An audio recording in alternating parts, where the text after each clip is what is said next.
మరి దేవుని కృపలో ప్రిలారా అద్దంకి మందిరంలోకి వచ్చే మనం అద్దంకి కలవకూరు రోడ్డు అంటారు దీన్ని. కలవకూరు రోడ్లో ఉన్నటువంటి తండ్రి సన్నిధి చర్చ్ ఇది. మన మధ్యలో రవి పాస్టర్ గారు ఉన్నాడు. ఆయన ఇక్కడ మీకు తెలుసు, నాకు తెలిసి దాదాపు మీకు సుపరిచితుడే. ఆయన చేస్తూ ఉన్నాడు. ఇక్కడ మరొక ప్రాంతంలో ఆయన సేవ చేస్తూ ఉన్నాడు. అద్దంకిలోనే నివాసం ఉంటున్నారు. పరిచర్య కోసం వచ్చారు. లేఖనంలో ఒక మాట ఉంటుంది, తెగులుకు నిర్ణయింపబడిన వారు తెగులు చేత, కరువుకు నిర్ణయింపబడిన వారు కరువు చేత, ఖడ్గమునకు నిర్ణయింపబడిన వారు ఖడ్గము చేత, అంటే యుద్ధము చేత. అట్లాగా దేవుని యొక్క నిర్ణయం అనేది ఆ ఏర్పాటును అనుసరించి కొంతమంది మనుషులు ఈ లోకాన్ని వదులుతూ ఉంటారు. మనకి ఎలా నిర్ణయించాడో మనకు తెలియదు, ఆయనకి తెలుసు.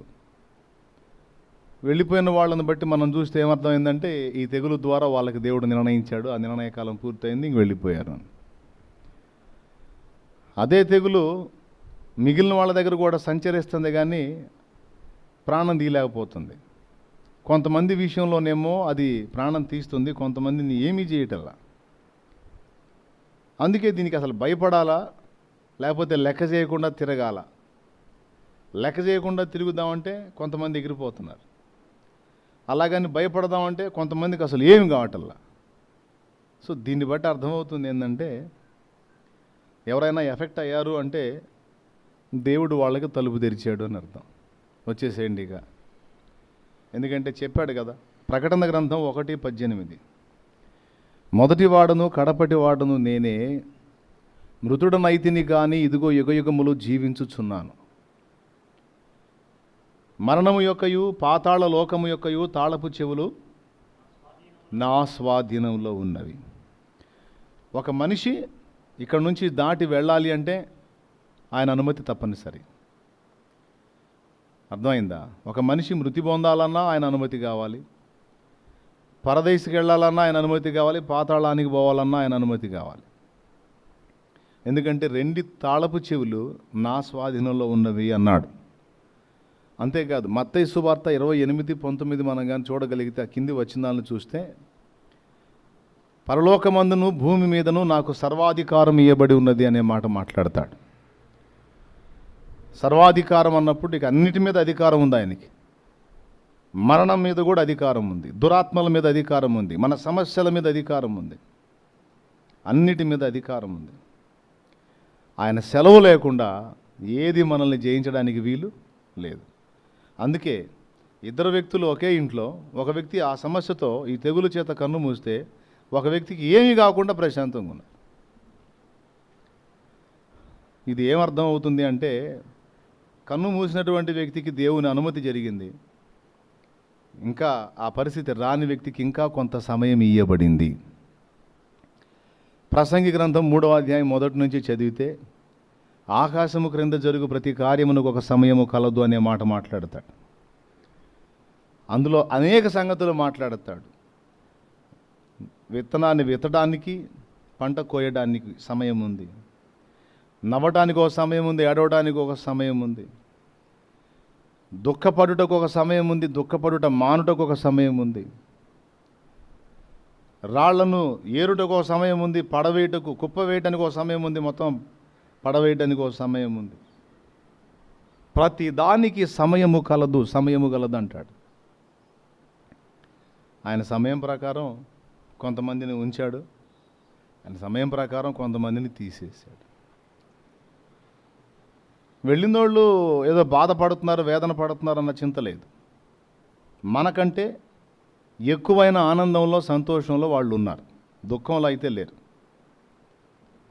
శ్రేష్ఠ భక్తుల మధ్యలోకి వెళ్ళిపోయారు, ప్రభు యొక్క ప్రసన్నతలోకి వెళ్ళిపోయారు. వారు తమ తమ ప్రయాసములు మాని విశ్రమించుచున్నారు. Praise the lord. అంటే భూమి మీద ఉన్నవాడు ఇంకా ప్రయాస పడటానికి అవకాశం ఉంది. భూమి మీద ఉన్నవాడు ఇంకా దేవుని కొరకు చేయడానికి, మహిమలో ఇంకా కొంత సంపాదించుకోవడానికి అవకాశం ఉంది. సహజంగా ఇప్పుడు ఈ సమస్య వచ్చి పోయిన తర్వాత కొంతమంది పోయిన వాళ్ళు పోగా ఉన్నాళ్ళలో కొంతమంది అనుకుంటారు, అమ్మా ఎట్నో నాకు వచ్చి తగ్గిందయ్యా, ఎట్నో 4 రూపాయలు వెనకేసుకోవటానికి దేవుడు బతకనిచ్చాడు. ఏంటి? 4 రూపాయలు వెనకేసుకోవటానికి దేవుడు బతకనిచ్చాడంట. ఎట్నో 4 రూపాయలు వెనకేసుకోవటానికి ఎట్నో దేవుడు బతకనిచ్చాడు. 4 రూపాయలు వెనకేసుకుంటామనో 10 రూపాయలు ముందేసుకుంటామనో కాదు. దేవుని కొరకు బ్రతకడానికి, ఇంకా దేవుని చిత్తం చేయడానికి నీకు నాకు ఇంకా కొంచెం సమయం ఇవ్వబడింది. పోయిన వారిని చూసి ఉన్నవారు నేర్చుకోవాల్సిన పాఠం ఇదే. వాళ్ళు పోయారు, మనం అన్నది కాదు. మనం వెళ్తాం, కాకపోతే వాళ్ళు ముందు వెళ్ళిపోయారు. ఇంకా కొంతకాలం ఉన్నట్టయితే వాళ్ళు ఇంకా దేవుని కొరకు కొంత చేసి ఇంకొంత మహిమను సొంతం చేసుకునేవాడు. ఇక ఇప్పుడు వాళ్ళకి అందినంత వరకే, పోయిన వాళ్ళకి వాళ్ళు చేసుకున్నంత వరకే. మనకైతే ఇంకా కొంత దేవుని కొరకు చేయడానికి అవకాశం ఉంది. మారు మనసు పొందని వాళ్ళు, తిరిగి జన్మించని వాళ్ళు లోకానుసారులు ఎట్టనో నాకు వచ్చి తగ్గిందయ్యా 4 రూపాయలు వెనకేసుకుంటాను అన్నట్టుగా అనుకుంటారు. మనం అనుకోవాల్సిన మాట ఏంటంటే, ఎట్లనో నాకు ఈ సమస్య వచ్చి తగ్గింది గనుక ఫస్ట్ దేవునికి కృతజ్ఞతలు, 4 ఆత్మలను నేను క్రీస్తు కొరకు సంపాదించుకోవాలి. ఇంకా ఇచ్చిన 4 రోజులు నా యేసయ్యను మహిమపరుచుకోవాలి, ఆయన చిత్తం చేయాలి. కుటుంబ బాధ్యత నెరవేరుస్తూనే మరో పక్క నా ప్రభు చిత్తాన్ని నెరవేర్చి పరలోకంలో కొంత సంపాదించుకోవాలి అనే మైండ్ క్రొత్త జన్మ అనుభవంలోకి వచ్చిన మనందరికీ ఉండాలి. కాబట్టి వెళ్ళిన వాళ్ళు ధన్యులు, ఇంకా వెళ్లకుండా భూమి మీద ఉన్నవాళ్ళు మరి ధన్యులు. చచ్చిన సింహం కంటే బతికున్న కుక్క మేలు కదా, ఈ మాట కూడా ప్రసంగిలో అంటాడు. అంటే బ్రతికుంది సింహమే ఒకటి, కానీ చచ్చిపోయింది, ఏం ప్రయోజనం? కానీ ఒకటి బతికుంది, జంతువే, కానీ అది కుక్క. కాబట్టి సింహం అయినా సరే చచ్చిందని వల్ల ప్రయోజనం లేదు, కుక్క అయినా సరే బతికుంటే అదేదన్నా కాస్త అందుబాటులోకి వస్తే దాన్ని కూడా దేవుడు సింహంగా చేసి వాడుకోగలుగుతాడు. మనం చేయాల్సిన పని అది. గొప్ప గొప్ప భక్తులు, వ్యక్తులు కన్ను మూశారు, వాళ్ళ సమయం అయిపోయింది. ఇక మనకు దేవుడు సమయం ఇచ్చాడు. ఎందుకంటే ఇంకా కొంత చేసుకోవడానికి నీకు అవకాశం ఇచ్చాను, చూసుకోనైనా ఇకనన్నా టైం వేస్ట్ చేయకుండా నా కోసం బతుకు. వెళ్ళిన వాళ్ళకంటే నువ్వేం గొప్పోడు అనుకోవద్దు, గొప్పదాన్ని అనుకోవద్దు. వాళ్ళకంటే నీకేమి అధికంగా బలం లేదు, వాళ్ళకంటే నీకేం ఎక్కువ తెలివితేటలు లేవు, వాళ్ళకంటే నువ్వేం ఎక్కువ జాగ్రత్తలు తీసుకోలేదు, ఏం లేదు. వాళ్ళకి నీకు వేరియేషన్ ఏం లేదు. కాబట్టి నీకు టైం ఇచ్చాను, వాళ్ళకి ఇలా అంతే. ఇచ్చిన ఈ సమయాన్ని ఎలా వినియోగించుకుంటావో నిర్ణయం నీదే అనే మాట దేవుడు మాట్లాడాడు. కాబట్టి ఇందు మూలంగా మీకు 2 సంగతులు చెప్తాను. మొట్టమొదటిది, ప్రతి విషయమునందును కృతజ్ఞతాస్తుతులు చెల్లించుడి, ఇలాగూ చేయుట మీ విషయములో దేవుని చిత్తము అన్నాడు. ప్రతి విషయం అన్నదానిలో ఇక దైనందిన జీవితంలో మనం ఎదుర్కొనే ప్రతి సంఘటన, సంభవం సమస్తములో దేవునికి కృతజ్ఞతాస్తుతులు చెల్లించుట. ప్రతి విషయం అంటే ఇప్పుడు ఒక రోజు పొద్దు స్టార్ట్ అయ్యి సాయంత్రం పొద్దు పొడిసి ముగింపు, పొద్దు పొడిసింది, పొద్దు ముగిసింది, ఈ మధ్యలో ఎప్పుడు సంతోషకరమైన విషయాలే ఉంటాయా మనకి? కొంచెం ఇబ్బందికరమైన విషయాలు కూడా ఉంటాయి, కొంచెం బాధ కలిగే విషయాలు కూడా ఉంటాయి ఒక రోజులో. కానీ ఇక్కడ ఏం చెబుతుంది? ప్రతి విషయాన్ని గురించి స్తోత్రం చెప్పు అన్నాడు, కృతజ్ఞతలు చెప్పేసే అన్నాడు. అది కూడా ఎవరికి చెప్పాడు? మారు మనసు లేని వ్యక్తులకు కాదు, సంఘానికి చెప్పాడు, అంటే మనకి చెప్పాడు. ఎందుకంటే లోకస్తుల అనుభవాలు వేరు, మన అనుభవం వేరు. మనకి దేవుడు ఒక రోజు మొదలు స్టార్టింగ్ నుంచి ముగింపు దాకా ఎన్ని రకాల సంభవాలు, అనుభవాలు మనకు రాణిస్తాడో వాటన్నిటి వెనక దేవుని అనుమతి, దేవుని చిత్తం, దేవుని సంకల్పం తప్పనిసరిగా ఉంటుంది.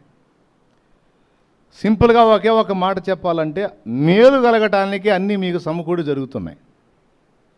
కాబట్టి దుఃఖం వచ్చినా స్తోత్రం చెప్పు, సంతోషం వచ్చినా స్తోత్రం చెప్పు, మనసు నొచ్చుకున్న స్తోత్రం చెప్పు, మనసు ఆనందపడ్డా స్తోత్రం చెప్పు, లేని వచ్చినా స్తోత్రం చెప్పు, ఉన్నాయి పోయినా స్తోత్రం చెప్పు.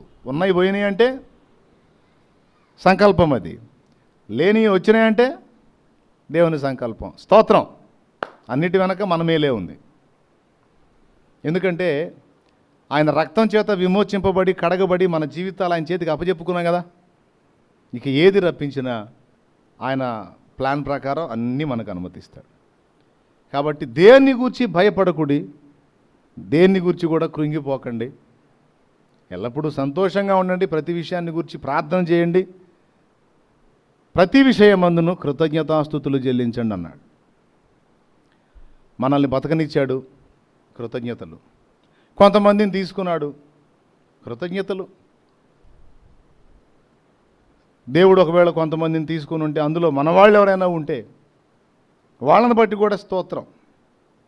మనం చేరాల్సిన స్థానమే, కాబట్టి మనకంటే ముందు చేరారు. మనమే భూమి మీద బాధల్లో ఉన్నాం, కానీ వాళ్ళైతే ప్రశాంతతలోకి వెళ్ళిపోయారు. అది ప్రకటన గ్రంథం చెప్పింది, వారు తమ ప్రయాసములు మాని విశ్రమించుచున్నారు అని. మనమైతే ఇంకా శ్రమ పడడానికి అవకాశం ఇవ్వబడింది. కాబట్టి వెళ్ళిన వాళ్ళు విశ్రాంతిలోకి వెళ్ళారు కనుక స్తోత్రం, వాళ్ళని బట్టి కృతజ్ఞతలు. సహజంగా మనకు బాధ కలిగిద్ది. 90 ఏళ్ళు, దగ్గర 85-90 ఏళ్ళు వచ్చినాయి ఒక ఆయనకి. ఆయన కన్ను మూసే స్టేజ్కి వచ్చాడు. కన్ను మూశాడు. ఆ కన్ను మూసినందుకు కుటుంబ సభ్యులు ఘోరాతి ఘోరంగా ఏడుస్తున్నారు. అనుబంధం చాలా బాధపడుతున్నారు. దేవుడు ఎందుకు ఇలా చేశాడు అంటున్నారు. నేను అడిగాను, న్యాయమేనా అది? మీరు అలా అంటూ న్యాయమేనా? నరుని ఆయుష్కాలం 70, అధిక బలం ఉన్న 80 అన్నాడు. అంతకు మించి దాటి బతికాడు. ఇంకా తీసుకోవటం న్యాయం కాకపోతే అన్యాయం ఎట్లయిద్ది?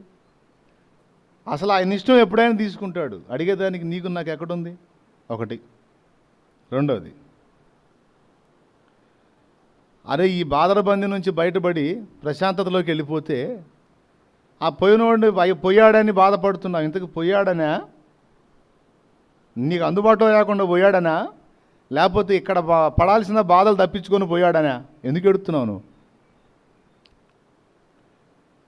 మాతో పాటు నువ్వు కూడా ఉండి కుయ్యో మోరని మొత్తుకొని వేదన పడకుండా పోయావా అని ఎడుతున్నావా? మరి ఉన్నోడు బతుకు అదేగా. కాబట్టి ఇప్పుడు ఉన్నవారి కంటే ఇంతకుముందు కాలం చేసిన వారే ధన్యులు అన్నాడు ప్రసంగిలో. పోనీ దేవుని చిత్తమైంది, భూమి మీదకి పంపించిన వాడే తిరిగి పిలుచుకున్నాడు, ఆయనకు స్తోత్రం. కాబట్టి ఆ విషయమును బట్టి మనవారు పిలువబడితే వారిని బట్టి దేవునికి స్తోత్రం. ఒకవేళ మనవారు బాగుపడి స్వస్థత పొందితే దాన్ని బట్టి దేవునికి స్తోత్రం. పోయినవాడు విశ్రాంతిలోకి వెళ్ళిపోయాడు, ఉన్నవాడేమో ఇంకా పనిచేయడానికి, ఇంకా కొంత సంపాదించడానికి. ఏం డబ్బులు? ఇహ సంబంధమైన ధనం కాదు, పర సంబంధమైన ధనం సంపాదించడానికి కొంచెం టైం ఇచ్చాడు దేవుడు. కాబట్టి ప్రతి విషయమునందును కృతజ్ఞతాస్తుతులు చెల్లించాలి. మొదటి సంగతి ఏది? ప్రజెంటు ఉన్న పరిస్థితుల్లో. రెండోది, దేవుడిచ్చిన ఈ ఆయుష్కాలం ఇక దేని కొరకు వెచ్చించాలి, ఏది సంపాదించడం కోసం ఖర్చు చేయాలి అన్న దాని మీద కూడా మనం మెళకువగలిగి ఉండటం దేవుని చిత్తం. యేసుప్రభు వారు ఇక్కడ వద్దులే కానీ అక్కడ సంపాదించుకోండి అని చెప్పాడు. భూమి మీద మీ కొరకు ధనం కూర్చుకోవద్దు, ఇక్కడ దొంగలు దోచుకుంటారు, చిమ్మెట తుప్పు తినేస్తాయి.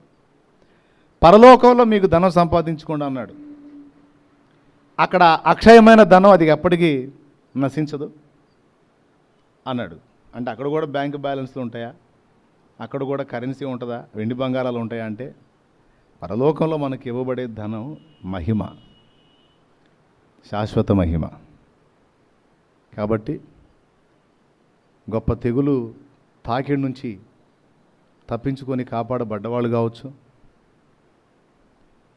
అసలు దాన్ని అంటకుండా తప్పించుకున్న వాళ్ళు కావచ్చు. అందరూ దేవునికి కృతజ్ఞతాస్తుతులు చెల్లించాలి. ఇది మొదటి సంగతి. అయితే రెండవది, కొంతమంది దీనివల్ల పోగా ఉన్న నేను ఎందుకున్నాను, దేవుడు నన్ను ఎందుకు ఉంచాడు, ఇప్పటిదాకా నా కోసమే నేను బతికా, కనీసం ఇక ఈ కొద్ది కాలం అని ఇంకెంతకాలం ఇస్తాడో తెలీదు, ఇచ్చిన అవకాశాన్ని ఉపయోగించుకుని ఇతరుల కోసం బతకాలి, ప్రభువు కోసం బతకాలి, సాటి మనిషి కోసం బతకాలి అన్న ఆలోచనలోకి మనం వస్తామేమని సమయం ఇచ్చాడు. కొంతమంది దీన్ని అసలు పట్టించుకోవట్లా, వేరే వాటి భూ సంబంధమైన వాటిని వెతుక్కుంటూ ఉన్నారు. ఇక్కడ కూర్చుకుందామని వెతుక్కుంటున్నారు. కూర్చి కుప్పలేసి అవన్నీ అక్కడే పెట్టుకొని పోయారు చాలామంది. డబ్బుంటే చాలు సార్ సమస్తం జరిగిద్ది అనుకున్న వాళ్ళు సైతం కుప్పలు తెప్పలుగా డబ్బున్నా కూడా వెంటిలేటర్ మీద నుంచి డెడ్ బాడీని తీసుకొని వెళ్ళిపోయారు. లక్షలు, 25 లక్షలు, 30 లక్షలు ఒక్కొక్కరు ఖర్చు చెబుతున్నారు తెలిసిన వాళ్ళు. ఇంత అన్నా, ఇంత అమౌంట్ అన్నా, జాయిన్ చేసినప్పుడు 5 లక్షలు కట్టామన్నా పేషెంట్ని. టోటల్గా మళ్ళీ డెడ్ బాడీ మాకు ఇచ్చేటప్పటికి ఇచ్చిన తర్వాత ఫైనల్ బిల్ వేసి మొత్తం కడితే బాడీ ఇస్తామన్నారన్న. ఇదిగో ఇంత 22 లక్షలు, 25 లక్షలు అయినా డెడ్ బాడీసే. కోట్లకు పడగలు ఎత్తిన వాళ్ళు లక్షలు పెట్టారు, ప్రయోజనంలే. ఏది మరి 4 రూపాయలు వెనకేసుకుంటే బాగుండు అనుకున్నాం కదా, ఏది రూపాయి కాపాడలేదుగా. కాబట్టి ఇంకా చెప్పాలంటే కోట్లున్నా సరే అన్నం పెట్టే దిక్కులేదు. ఎవరు వస్తారు, ఎవరికి వాళ్ళకి ప్రాణభయంగా. వాడి డబ్బులు వద్దు, పాటదు పోరే బాబు, వాడి దగ్గరికి పోతే మనకి ఏడ అంటుకుంటుందో, మనం చేస్తాం లేనిపోయింది. వాడికన్నా కోట్లు ఉన్నాయి, పెట్టుకుంటాడు, బయటకు వస్తాడు. మనకు అసలు ఏమి లేవు, మనం పోయి వాడి దగ్గర రూపాయి కాసిపడిపోయామంటే వాడికి పరిచర్య చేయటానికి మనకు వచ్చినట్టు మనం చేస్తామని కనీసం డబ్బులు ఇస్తామన్నా వాడు వచ్చి అన్నం పెట్టే పరిస్థితి లేదు. అంటే మనిషి వెంపర్లాడుతున్న ఇహ సంబంధమైన ధనం, ఈ భోగం, ఇదంతా ఎంత తాత్కాలికమో, ఎంత గ్యారంటీ లేని వ్యవహారమో ఇట్టే అర్థమైపోతుంది మనకి ఈ తెగులు దెబ్బకి. అదే దేవుని కొరకు బ్రతికిన మనం సాటి మనిషి విషయంలో మనం స్పందించినప్పుడు, మనకి ఆ ప్రాబ్లం వచ్చినప్పుడు ఖచ్చితంగా ఇతరులు మనకు సహాయం చేయడానికి ఖచ్చితంగా ముందుకు వస్తారు, ముఖ్యంగా దేవుని బిడ్డలు. పోనీ అబ్బా వస్తే మనం కూడా పోదాం, దేవునికే స్తోత్రం. మరియు వాళ్ళని అసలు పలకరించే దిక్కు లేదు, పోదాం మనమన్నా ఇద్దామని దేవుని కొరకు జీవించిన వాళ్ళు కొంతమంది దేవుని బిడ్డలే సహాయం చేసి ఎంతోమందిని ఆదుకున్నారు. ప్రైజ్ ది లార్డ్, హల్లెలూయా. కాబట్టి మనం దేవుణ్ణి సంపాదించుకోవాలి, దేవుడు ఇచ్చేదాన్ని సంపాదించుకోవాలి. అది కూడా ఇక్కడ కాదు, అక్కడ మనం పొందాలంటే ఇక్కడ మనకు కలిగిందాన్ని త్యాగం చేయాలి.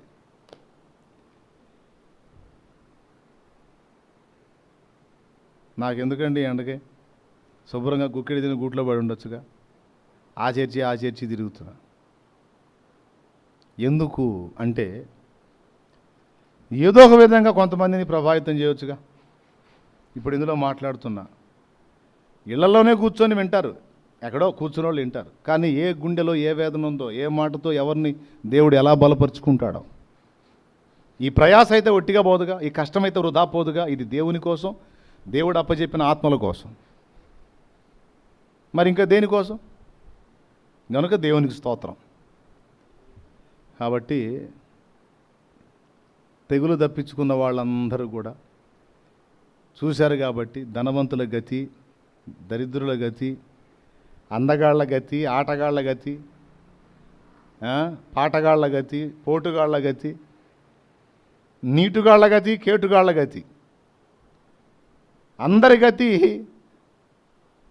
ఈ 14 నెలల తెగులు యొక్క తీవ్రత బాహాటం చేసింది. కనుక కనీసం ఇక నుంచి అన్న జీవితాన్ని సద్వినియోగం చేసుకొని ప్రభు చిత్తం నెరవేర్చి సాటి మనిషి కొరకు ప్రయాసపడి పరలోకములో మహిమను, దేవుడిచ్చు ధనమును, అక్షయ ధనమును సంపాదించుకొనుటకు మనం కష్టపడాల్సి ఉంది. దాని గురించి ఆలోచన చేయండి మీరు కూడా. ఈ వీక్షించే వాళ్ళు కూడా అదే చేయాల్సి ఉంది. నేను అనుకుంటున్నా, ఇది పోతే ఇంకొంతకాలానికి మరొకటి రావచ్చు. ఇప్పుడు తప్పించుకున్నాడు, దానిలో చెప్పలేము. బెదరో ఏం చెబుతాం మనం? ఇది మిస్ అయితే ఇంకేం రాదా? పోయిన కరోనాలో కొంత తప్పించుకున్నాం. అమ్మాయి అంతకుముందు ఏది మా 2020 మార్చిలో వచ్చింది, తప్పించుకున్నాం. అమ్మాయి పర్వాలేదు అనుకున్నాం.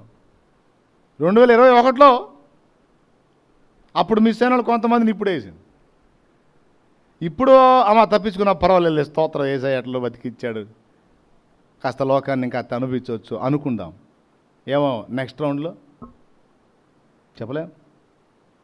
కాబట్టి ఎవరికి వాళ్ళు దేవుని చిత్తాన్ని నెరవేర్చడానికి జాగ్రత్తగా మనసుని, ఇప్పుడు మీరు ఇంత ఎండలో ఎంతసేపు కూర్చున్నారంటే ఆశ్చర్యంగా ఉంది నాకు. అంటే నిజంగా దేవుని పట్ల హృదయంలో ఆశ ఉంది, ఆరాటం ఉంది, తపన ఉంది, భారం ఉంది. దాన్ని బట్టి కూర్చున్నారు మీరు. దాదాపు నేను వస్తున్నానని తెలిసి 2 గంటలు దాటిపోయింది. ఈ సెగ, ఈ పొగ, మామూలుగా ఎండ సెగ కాకుండా బట్టీల సెగ, మొత్తం కలిసి ఇటుకరాళ్ళ రంగులాగా మనం కూడా ఎరుపు వచ్చేటట్టున్నాం. దేవునికి స్తోత్రం, హల్లెలూయా.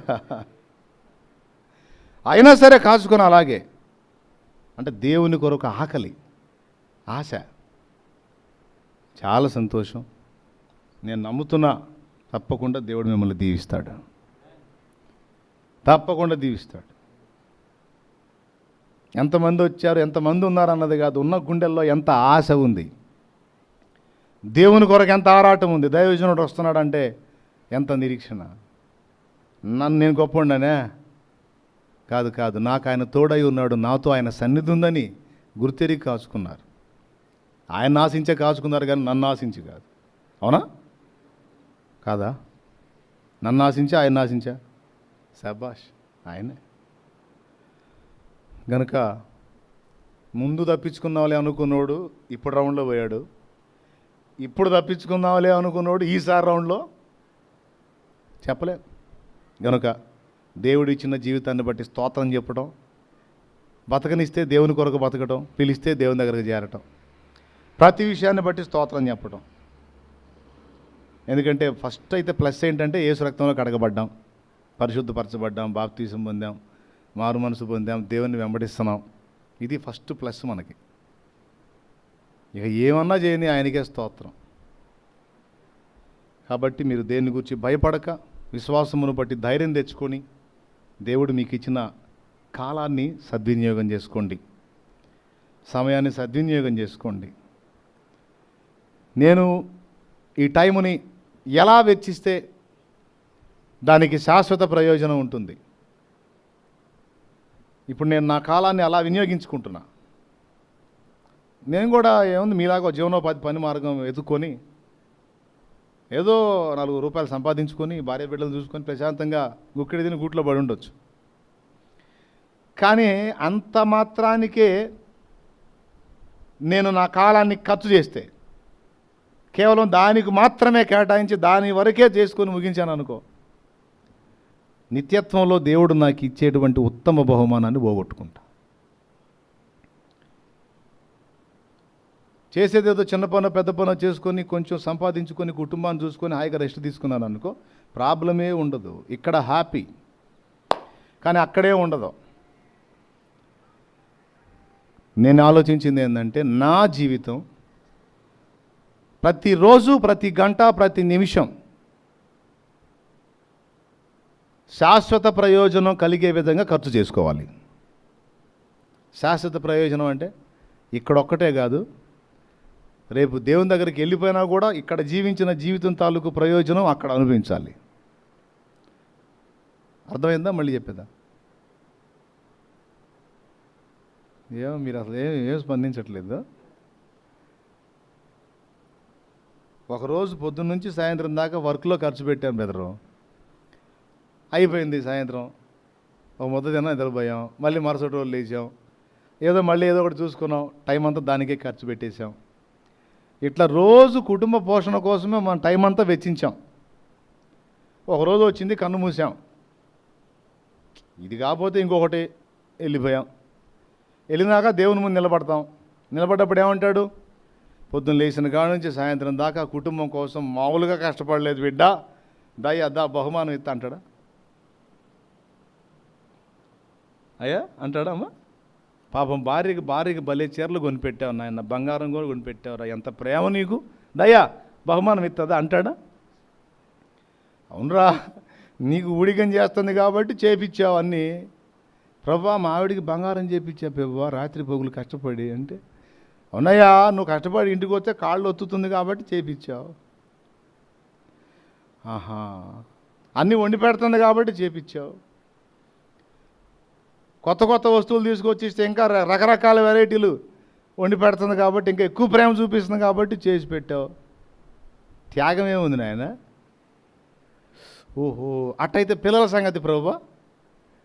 పిల్లలకు పెట్టాగా ప్రభా, పిల్లల కోసం కూడా కష్టపడ్డా. అవును, వృద్ధాప్యం వచ్చినప్పుడు వాళ్ళు ఉపయోగపడతారు. ప్రారంభంలో నువ్వు వాళ్ళకి హెల్ప్ చేస్తే రేపు నీ సరుకు అయిపోయినాక వాళ్ళు నీకు హెల్ప్ చేస్తారు. స్వార్థం లేదా అందులో? ఓహో, అట్టొచ్చిందా? ఇప్పుడు టోటల్గా మరి ఇక నా టైం అంతా మరి అదేగా నేను చెప్పింది.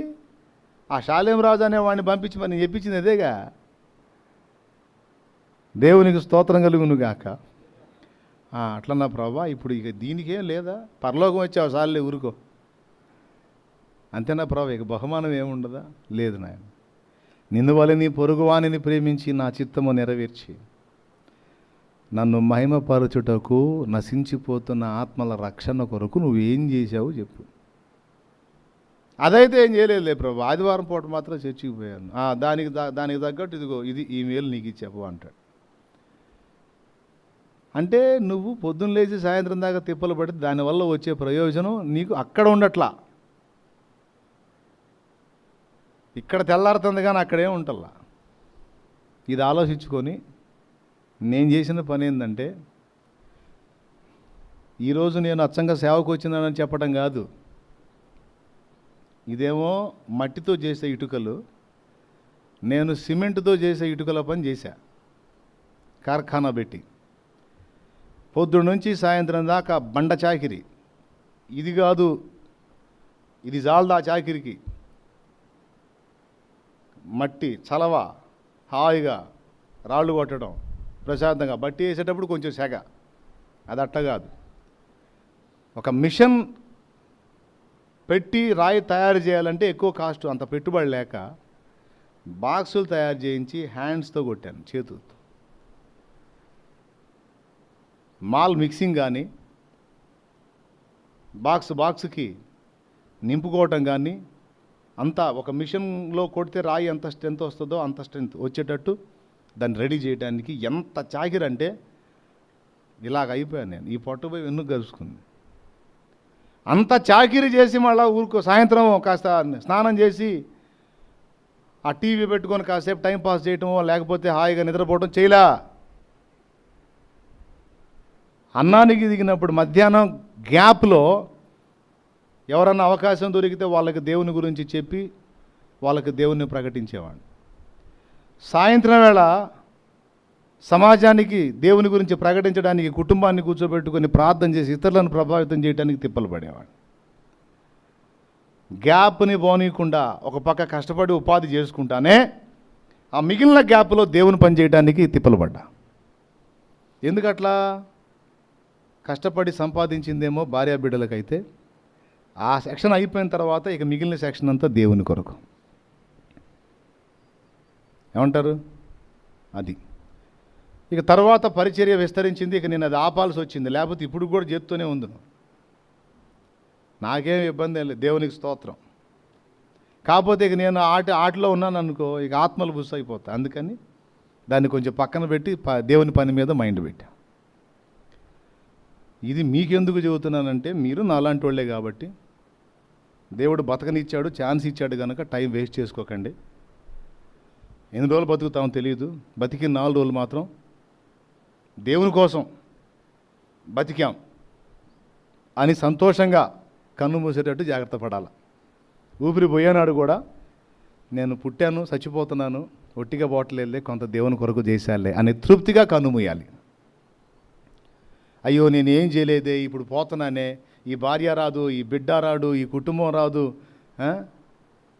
కొంతమందికి ఇంటి మీద ఏం ప్రేమ పోతా కూడా ఇల్లంతా చూసుకుంటుంటారు.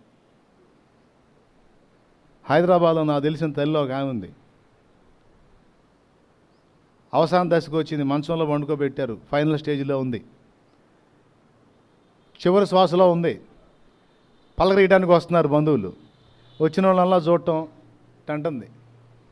నిజంగానే పైకి ఇట్లా అంటుంది. వాళ్ళేమనుకుంటున్నారు,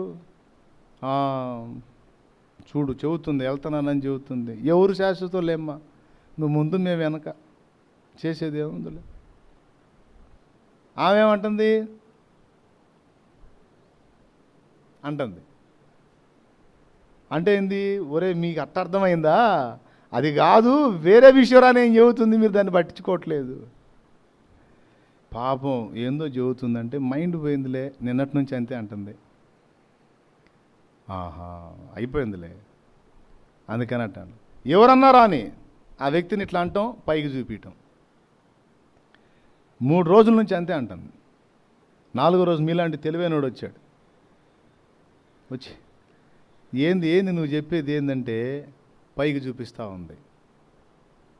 వాడికి డౌట్ వచ్చి ఆమె చూపించేకెళ్ళి చూశాడు. అక్కడ సీలింగ్కి స్లాబ్, పాత స్లాబ్, అది సీలింగ్ ఓ పెచ్చి కూడిపోయి ఉంది. అది చూశాడు.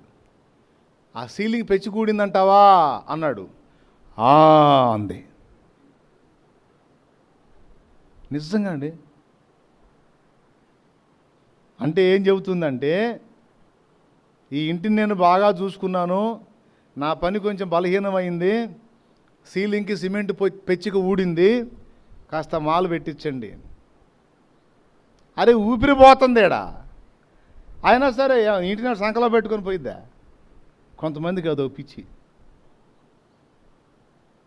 కొంతమందికి లేడీస్కి సామాన్లు పిచ్చి.